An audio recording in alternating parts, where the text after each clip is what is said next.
E aí galera, beleza? Vamos que vamos de história. Para nós fecharmos o nosso mestre, né? Fecharmos a nossa parte falando sobre esse período aí das grandes navegações, das transformações do mundo moderno, não teríamos como deixar de falar, né? Sobre as civilizações africanas antes do período das grandes navegações, antes do período desse contato com o continente europeu.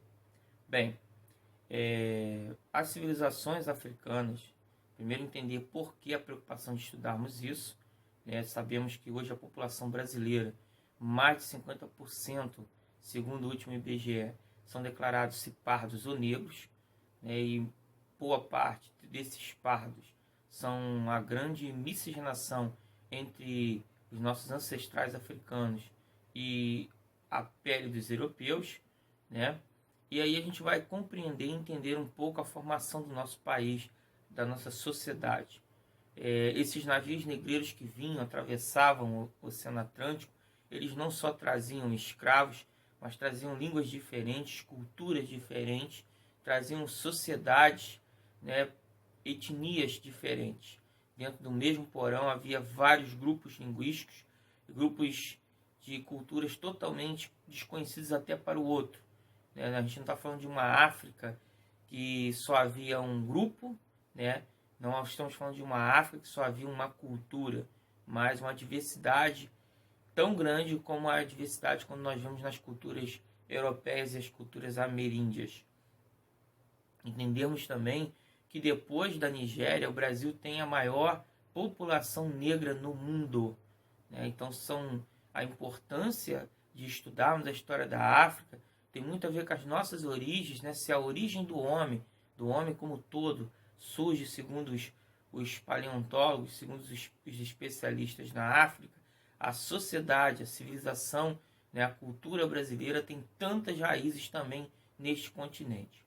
Bem, primeiro entendermos como que o tratar-se desse período. Primeiro vamos entender que a África, né, ela esteve sempre, havia um conhecimento sim dessa África negra por parte dos europeus, mas como o conhecimento que eles tinham era de um país chamado Etiópia, como todo a África negra fosse a Etiópia. Esse termo etíope vem do grego, quer dizer homem de pele negra.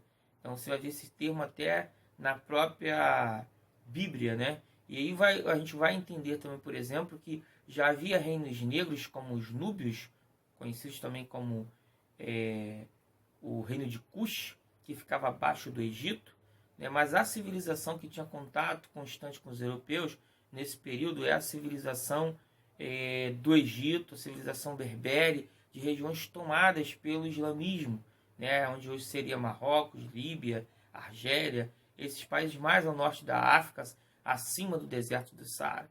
A parte do sul, o que eles tinham conhecimento, não só sobre a Etiópia, mas havia sobre essas civilizações, mas através de pequenos relatos de viajantes, né? E o principal material que nos vai dar esse conhecimento antes das grandes navegações são os próprios relatos de viajantes muçulmanos. Até porque, para o nosso conhecimento, a escravidão do negro, né, já existia num comércio que havia entre os muçulmanos e essa África negra, em que eram vendidos, né, porque na religião muçulmana não permitia que esse muçulmano tivesse escravos da sua própria fé. E com isso ele comprava no mercado, né, desse tráfico negro, mas era uma quantidade tão mínima, tão pequena, que não se pode comparar à grande quantidade de negros que foram trazidos, né, nos porões dos navios negreiros para a América. E aí sim uma quantidade assustadora de populações que foram devastadas, de etnias, de culturas, né, porque como funcionava essa questão da escravidão, principalmente, né, a dominação de alguns grupos sobre outros, eram vendidos derrotados. E isso por quê? Porque o comércio tinha crescido de grande forma, porque anteriormente o que acontecia eram as punições, eram as escravidões por punições, lembrando muito a escravidão, né, do mundo antigo, aqueles que nasciam escravos. Bem, essa África negra, extremamente extensa e rica abaixo do Saara, a gente vai ter nesse período já do contato dos europeus nas grandes navegações, a conquistação de várias cidades maravilhosas, de vários reinos importantes.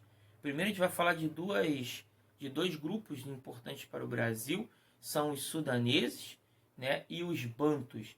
E os bantus, eles estão distribuídos numa boa parte de região, mas não havia, né, grandes estruturas monárquicas ou estruturas imperiais.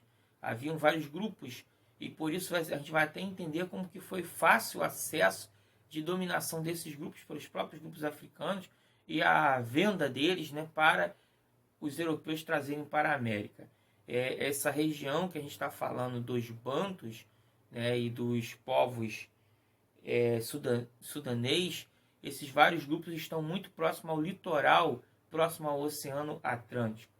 Mas mais ao interior, né, também a gente vai ter alguns grupos, né, a gente vai falar sobre os sudaneses, que ficam abaixo do Sudão, abaixo do Egito, mas a gente vai ver grupos também como o Reino de Gana, conhecido como Reino do Ouro, né, o Império de Mali, o Império de Songhai, que são grupos considerados também como reinos sudaneses, e são grupos muito poderosos.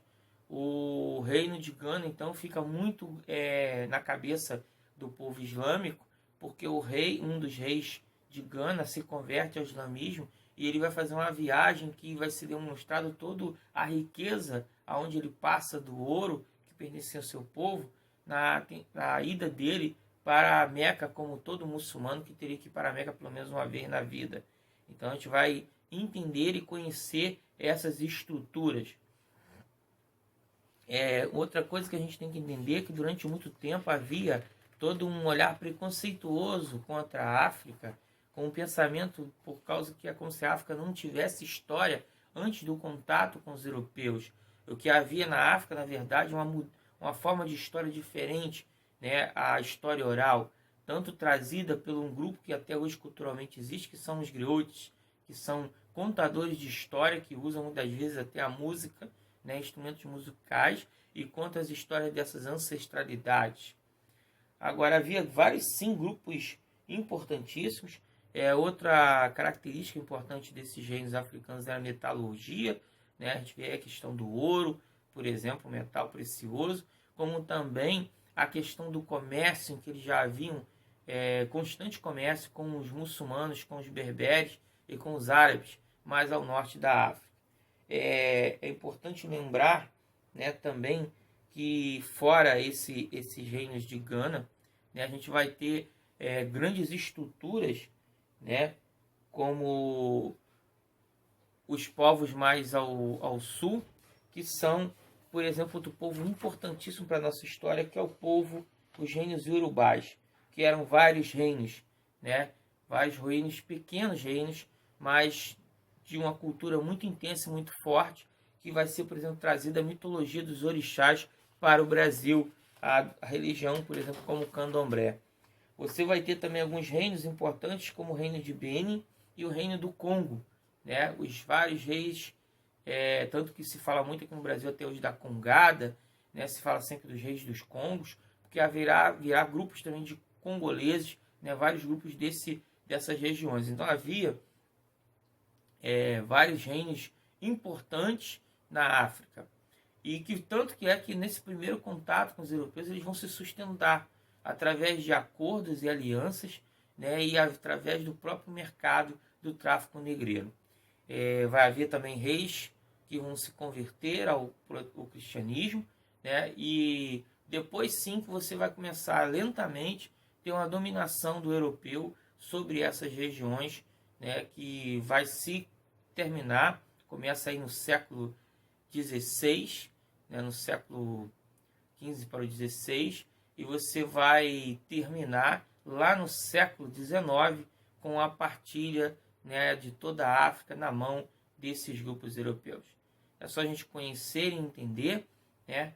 E tem tantos aos próprios nomes. Se a gente fala do faraó do Egito, você tinha o Mani Congo no Congo, o rei de Congo, né? Você tinha também o Mansa, né? E você tinha vários títulos, né, monárquicos dados a esses grandes reis. Então a gente entender que a África é muito mais do que o que a gente pode pensar às vezes de só pequenas tribos ancestrais, mas várias cidades importantes, cidades ricas e poderosas, reinos poderosos e até impérios de grandes extensões. Bem, é só para a gente entender, né, e saber que esse contato entre os africanos e os europeus começaram com contato com acordos porque sabiam que havia um enfrentamento de grandes potências, né, não a facilidade de chegar num quintal dos outros como se nada tivesse ali de defesa ou se nada tivesse ali de importância. Bem, até aqui a gente entender, né, esses reinos africanos no período das grandes navegações. Até a próxima. Fiquem com Deus.